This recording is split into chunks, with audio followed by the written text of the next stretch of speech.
Je suis Didier Conrad, dessinateur d'Astérix, successeur d'Uderzo. Alors moi, je suis Fab Caro, scénariste d'Astérix, successeur de Goscinny. Ça fait tout drôle de dire ça.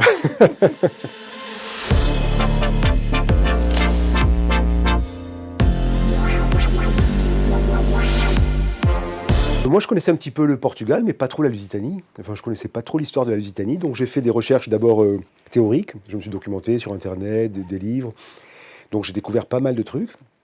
Mais après, une fois les recherches théoriques faites, il fallait un petit peu s'immerger dans sentir l'âme portugaise, l'ambiance. Donc je suis allé sur place avec l'éditeur. Moi, je suis parti de ce qu'il y avait sur l'Internet, des photos, et puis c'est toute la chimie d'Astérix. Il faut en fait recréer une Lusitanie qui soit pas vraiment réelle, qui s'intègre bien dans l'univers d'Astérix. Donc c'est une Lusitanie rêvée, mais qui est quand même documentée.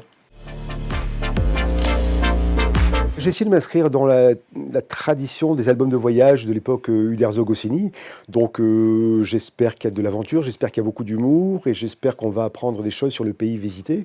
Parce qu'il y a un petit côté pédagogique aussi dans les albums de voyage. Moi, quand j'étais gamin, j'ai appris un tas de trucs sur les pays. On apprend notamment, moi, des choses que j'ai découvertes en me documentant sur la Lusitanie. L'existence de Viriat. Viriat, c'était un petit peu le Vercingétorix lusitanien. C'était un résistant, c'est une figure héroïque du peuple lusitanien et portugais maintenant. Donc voilà, c'était inévitable, il fallait parler de Viriat. C'est un méchant un petit peu particulier, c'est pas un Romain, c'est un Lusitanien, mais c'est un traître en fait. C'est un traître qui trahit son peuple, voilà, qui est plutôt du côté de Rome, du côté du pouvoir. Voilà, il est du côté du gouverneur, lui, pour le coup. Il fallait qu'il ait un physique de traître, un physique un petit peu fourbe. Voilà, donc c'était un petit peu la description que j'avais donnée à Didier. Après, moi, j'ai fait 4 ou 5 modèles différents. Ils ont choisi, comme il avait une prédisposition sur l'album la Zizanie, et non pas la Lutazizanie, la Zizanie, où il y avait un méchant qui s'appelait Détritus.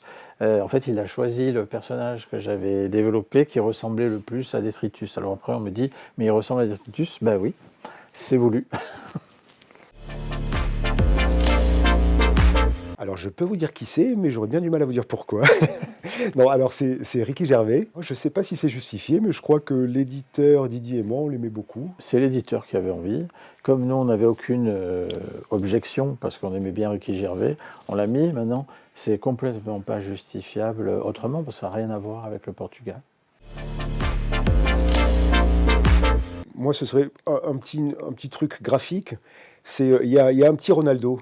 Il y a un tout petit Ronaldo dans l'album, donc c'est un peu à la manière de Méo et Charlie. Il faut essayer de trouver le mini Ronaldo dans l'album. Il y a 2 fois.